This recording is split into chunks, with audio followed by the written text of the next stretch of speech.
Dear student, good afternoon. पुनः आपकी प्रश्नावली 1.3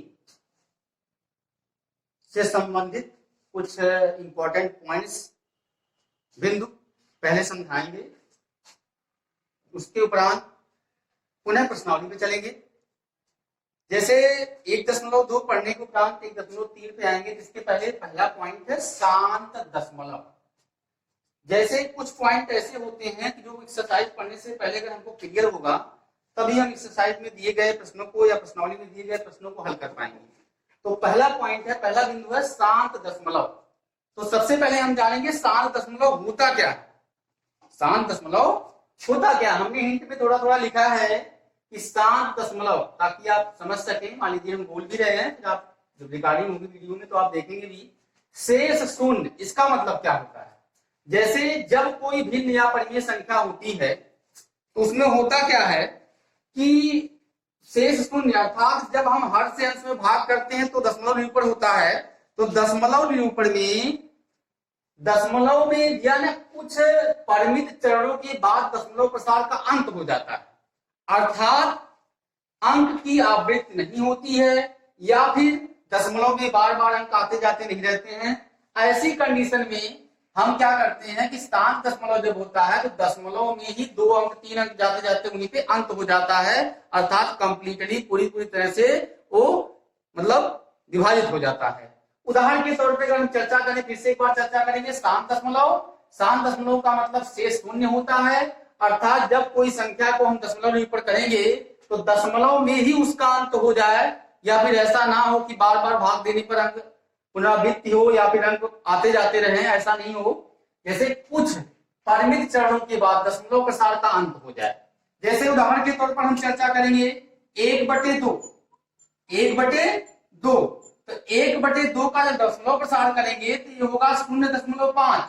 तो यह दशमलव में दशमलव प्रसार का अंत हो रहा है, अर्थात हम कुछ परिमित चरणों के बाद पहले अंक पर ही पूरा समाप्त हो जा रहा, आगे हम किसी दशमलव के दाहिने और अंक नहीं ले जा सकते। यहीं पर इसका दशमलव निरूपण का अंत हो गया। तो कहने का मतलब यह शांत दशमलव में किसी अंक को अगर हम दशमलव निरूपण कर रहे हैं, दशमलव में अंत हो जाए तो शांत दशमलव कहलाता है। कुछ परिमित चरणों के जाने के बाद दशमलव प्रसार का अंत हो जाए तो आपका होता है शांत दशमलव। दूसरा दिया है अनवसानी आवर्ती। इसका मतलब क्या है, इसी का ठीक अपोजिट है। इसमें क्या होता है कि शेष शून्य नहीं होता है, अर्थात दशमलव प्रसार निरंतर जारी, अर्थात अंकों की पुनरावृत्ति। इसका मतलब क्या होगा, जैसे मान लीजिए हमने कोई एग्जाम्पल ले लिया, कोई एग्जाम्पल आप लेंगे 1/3, छोटा सा एग्जाम्पल ले रहे हैं हम, ये पहले का था, ये दूसरे का है। 1/3 लेंगे, 1/3 का दशमलव निरूपण जब हम करेंगे तो 0.3, फिर ऐसे बढ़ता जाएगा 3 3 3, ऐसे आपका डॉट अनंत तक जाता रहेगा, मतलब इसका अंत नहीं होगा। तो बार बार आपका अंक 3 की पुनरावृत्ति होती रहेगी। तो इसी को हम कहते हैं कि अनवसानी आवर्ती, अर्थात शेष शून्य नहीं होता। शेष शून्य का मतलब दशमलव में जब हम 1/3 का दशमलव निरूपण करेंगे तो दशमलव में इसका अंत नहीं होगा, अर्थात अंक का बार बार पुनरावृत्ति होती रहेगी। अगला पॉइंट दिया है शुद्ध आवर्ती दशमलव। इसका क्या मतलब होता है, पॉइंट नंबर 3, शुद्ध आवर्ती दशमलव। दशमलव बिंदु के बाद सभी अंकों की पुनरावृत्ति हो। दशमलव बिंदु के बाद यदि सभी अंकों की पुनरावृत्ति हो रही है तो हम क्या कहेंगे, शुद्ध आवर्ती दशमलव कहेंगे। अगर हम उदाहरण की बात करें तो कोई संख्या हम कोई एग्जाम्पल उदाहरण में लेंगे, अगर मान लीजिए थोड़ी देर के लिए, तो बार बार ऐसे मान लीजिए हमने ले लिया कोई संख्या ले लीजिए 2.16, 6 पर बार दे दिया। एक आध एग्जाम्पल और ले लिया जाए, जैसे हमने ले लिया 0.7853, 0.7853, इस तीनों पर बात कर दी। तो इसका मतलब क्या है, इसका मतलब क्या है, जैसे हमने बताया कि शुद्ध आवर्ती दशमलव बिंदु के बाद सभी अंकों की पुनरावृत्ति। ठीक है, अब इसमें ध्यान ये देना है कि जो शुद्ध आवर्ती में दिया गया है, यहां पे जैसे आपका एक 6 हो गया। ये बार बार आपकी आवृत्ति होती रहेगी, 3 का 4 का जो भी लेंगे हम। तो यहां पे देखिए आप 2.16 में 1 की भी आवृत्ति पुनरावृत्ति हो रही है और 6 की भी। 0.7853 7 की भी आवृत्ति हो रही, 8 की भी आवृत्ति हो रही, 5 की भी आवृत्ति और 3 अर्थात 7, 8, 5, 3 चारों अंकों की आवृत्ति हो रही है। तो ऐसी संख्याओं को हम कहेंगे शुद्ध आवर्ती दशमलव। उन्हें एक बार रिवीजन कर रहे हैं। शुद्ध आवर्ती दशमलव का मतलब दशमलव बिंदु के बाद सभी अंकों की पुनरावृत्ति, जैसे 1, 6 दोनों की पुनरावृत्ति हो रही है, 7, 8, 5, 3 चारों की पुनरावृत्ति, चारों अंकों की पुनरावृत्ति हो रही है। अगला पॉइंट है मिश्रित आवर्ती दशमलव। मिश्रित आवर्ती दशमलव इसकी क्या है? जैसे मिश्रित आवर्ती दशमलव का मतलब दशमलव के एक अंक के बाद पुनरावृत्ति। जैसे यही अंक ले लिया, हमने लिया 2.16, हमने कहा कि 1 की आवृत्ति नहीं हो रही, 6 की आवृत्ति हो रही है। दशमलव अंक के एक अंक के बाद पुनरावृत्ति, अर्थात एक अंक एक नहीं पुनरावृत्ति हो रही, 6 की पुनरावृत्ति हो रही है। इसी प्रकार दूसरा नंबर ले सकते हैं आप, 0. कोई संख्या ले लीजिए, 0.354 की आवृत्ति हो रही है। तो इस तरह से शुद्ध आवर्ती में सभी अंकों की आवृत्ति दशमलव के बाद सभी अंकों की आवृत्ति होती है। मिश्रित आवर्ती दशमलव में दशमलव के बाद एक अंक के बाद अंकों की पुनरावृत्ति होती है। अब यह जो आपके पहला, दूसरा, तीसरा पॉइंट हमने समझाया, इसी पर आधारित प्रश्नावली में कुछ प्रश्न दिए गए हैं। प्रश्नावली 1.3 का देखिए, पहला प्रश्न पूछ रहा है, प्रश्न है निम्नलिखित भिन्नों को दशमलव रूप में लिखिए और बताइए कि प्रत्येक का दशमलव प्रसार किस प्रकार का है। ध्यान दीजिए, पहला प्रश्न हम हल कर रहे हैं। पहले का पहला दिया है 36/100, 36/100। तो 100 से चाहे आप लिखित पूरा भाग कर लीजिए या फिर हम 100 से भाग करें, दाहिने से 36 को 36.0 पढ़ ले समझने के लिए। 2 अंक बाएं जाएगा तो 0.36 हो जाएगा, 0.36 हो जाएगा। अब आपको ध्यान ये देना है कि 0.36 जो होगा, ये दशमलव में, दशमलव के दाहिने तो जा रहा हूं, लेकिन दशमलव में अंक का अंत हो जा रहा है। दशमलव के दाहिने अंकों का निम्नलिखित भिन्नों को दशमलव रूप में बदलिए। तो दशमलव रूप आपका 0.36 हो गया। और बताइए कि प्रत्येक का दशमलव प्रसार किस प्रकार है, इसको क्या कहेंगे आप? शांत दशमलव। क्या कहेंगे? शांत दशमलव, शांत दशमलव। ठीक, इसी प्रकार 2/11 है, 1/11 है, 4 सही 1/8 है। सबका हम देखेंगे। दूसरा प्रश्न दिया इसी दूसरा वाला 1/11, 1/11। तो इसको भी हम निरूपित करेंगे। तो आपका जैसे 0.0 0 बढ़ाएंगे 100 होगा। लिखित भाग करें आप 11 से 1 में, तो आपका होगा 0.0, फिर 0 बढ़ेगा, यहाँ 9 हो जाएगा, 11 9 99, 100, फिर यही कंडीशन बढ़ती जाएगी, 11 9 99, फिर आएगा, फिर 0 बढ़ेगा, फिर आपका 11 9 99, ऐसे कंडीशन बढ़ती जाएगी आपकी, यही प्रक्रिया बार बार। अर्थात इसमें 0.090909 अर्थात 0.9 की बार बार आवृत्ति होती रहेगी।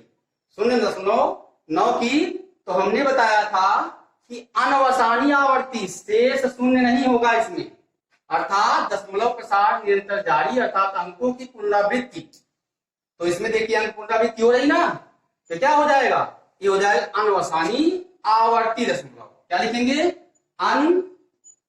अनवसानी आवर्ती, आवर्ती दशमलव।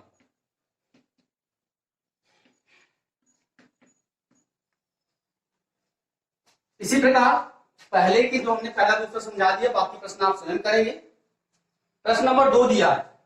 प्रश्न नंबर 2 दिया, आप जानते हैं कि 1/7 बराबर 0.142857 तक मतलब ये पुनरावृत्ति हो रही है 142857 की।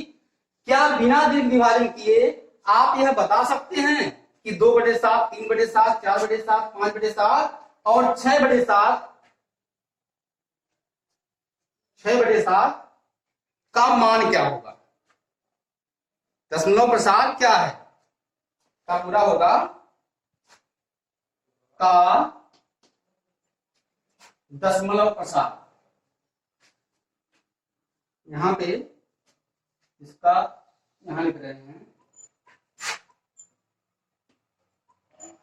दशमलव प्रसार क्या क्या क्या है। यहाँ पे कुछ पॉइंट छूट गए थे। 2/7, 3/7, 4/7, 5/7, 6/7 का दशमलव प्रसार क्या, इसको ध्यान दीजिए। अब हमको ध्यान यही देना है कि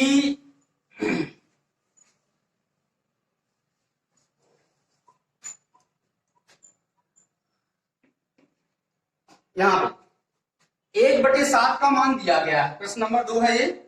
1/7 का मान इन्होंने दिया है 0.142857 इस पर बार है पुनरावृत्ति नियम को।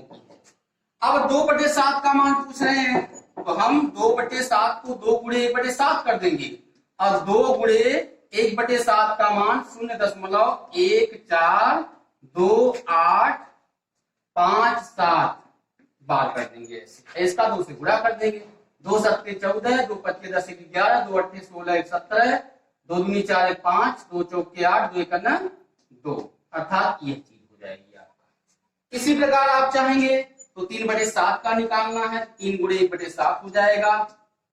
1/7 मान का मान रखिएगा, 1/7 का मान यहाँ रखेंगे और 3 से गुणा कर देंगे। इसी प्रकार आप 4/7, 5/7 और 6/7 का मान निकाल देंगे। प्रश्न नंबर 3 है, निम्नलिखित को P/Q के रूप में व्यक्त कीजिए। निम्नलिखित को P/Q के रूप में व्यक्त कीजिए, अर्थात परिमेय संख्या के रूप में व्यक्त करना। किसके रूप में? परिमेय संख्या के रूप में आपको व्यक्त करना है। तो आप ध्यान देंगे कि परिमेय संख्या किसे कहते हैं, जिसे P/Q के रूप में लिखा जा सके, P और Q पूर्णांक हो और Q का मान 0 ना हो। अब देखिए प्रश्न नंबर 3 का पहला, प्रश्न नंबर 3 का पहला दिया है 0.6, 6 पर बार किया है। इसको हम x के बराबर मान लेते हैं, x y के किसी बराबर मान लीजिए 0.6 पर बार। ठीक, अब हम लिख सकते हैं चाहे तो x बराबर 0.666 बार बार। यही बार का मतलब होता है कि इसकी पुनरावृत्ति बार बार होती रहेगी। अब इसको हमने डाल दिया परिणाम नंबर 1। अब इसमें क्या किया, दोनों पक्षों में 10 से गुणा करने, 10 से गुणा करने पर यहां लिखेंगे 1 के दोनों पक्षों में 10 से गुणा करने पर, 10 से गुणा करेंगे तो 10 से x हो जाएगा बराबर 6.666। ये बार बार अंकों की आवृत्ति होती जाएगी। परिणाम नंबर 2 हो गया। अब 2 में से 1 को घटा दीजिए, x यहाँ पे हो गया बराबर 0.666। क्वेश्चन नंबर 1 यहाँ लिखेंगे घटाने पर तो 10x में से 1x जाएगा 9x बराबर ये आपका 0 हो जाएगा, 0 0 6 में से 0 जाएगा 6, अर्थात x बराबर 6/9। 3 दूनी 6, 3 त्रिका 9, ये हो जाएगा x बराबर 2/3। चूंकि इसे परिमेय संख्या के रूप में लिखना था, x को हमने परिमेय संख्या माना है तो x माने P/Q बराबर 2/3। P भी पूर्णांक है, Q भी पूर्णांक है, Q का मान भी 0 नहीं है, अतः 0.6 पर जो बार दिया है इसको परिमेय संख्या के रूप में हम 2/3 के रूप में लिखेंगे। ऐसे आप दूसरा प्रश्न दिया है 0.47 पर बार है तो ध्यान दीजिएगा दूसरे प्रश्न में 0.47 7 पर बार दिया गया है। एक बार आप इसमें कितने से गुणा कर देंगे, 0.47 का मतलब हो जाएगा कि 7 की आवृत्ति हो रही है तो 0.x के बराबर मानेंगे या किसी के बराबर 0.4777 ऐसे होता जाए। क्वेश्चन नंबर 5 फिर एक बार हम 100 से गुणा कर लेंगे, 100 से गुणा कर लेंगे और एक बार हम 10 से गुणा कर लेंगे। इसमें जब 10 से गुणा करेंगे तो 10x बराबर हो जाएगा 4.777। इक्वेशन नंबर फर्स्ट यहां ना डाल के यहां डालिए पहला इक्वेशन।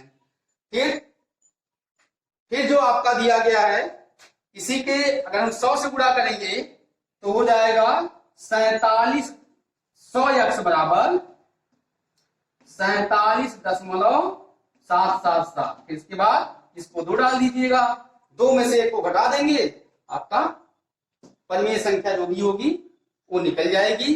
ई बटे क्यू के रूप में लिख देंगे।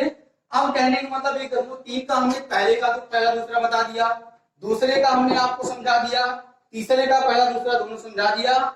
इसी प्रकार आप जो प्रश्न बचे हुए हैं स्वयं हल करेंगे।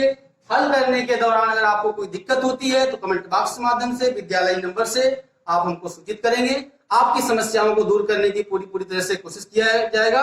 धन्यवाद।